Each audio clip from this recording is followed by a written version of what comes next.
ശ്രീ ബെന്യാമിൻ്റെ ആടുജീവിതം എന്ന പുസ്തകത്തിൽ അദ്ദേഹം പറയുന്നുണ്ട്, അതിസുന്ദരമായ കാഴ്ചകൾ ആസ്വദിക്കണമെങ്കിൽ സ്നേഹമസൃണമായ 2 കണ്ണുകൾ കൂടെ വേണം എന്ന്.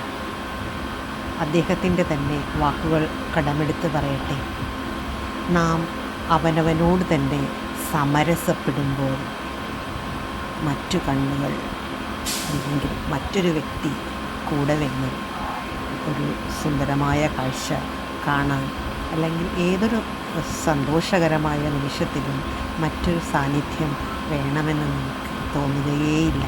ഒറ്റയ്ക്കിരുന്ന് ആസ്വദിക്കുന്നത്, സുന്ദരമായ കാഴ്ചകൾ ആസ്വദിക്കുന്നത്, ഗാനങ്ങൾ ആസ്വദിക്കുന്നത്, അതെല്ലാം ആര് കൂടെ ഉണ്ടെങ്കിലും ആസ്വദിക്കാൻ സാധിക്കുന്നതിനും അപ്പുറമാണെന്ന് നാം തിരിച്ചറിയാൻ തുടങ്ങും.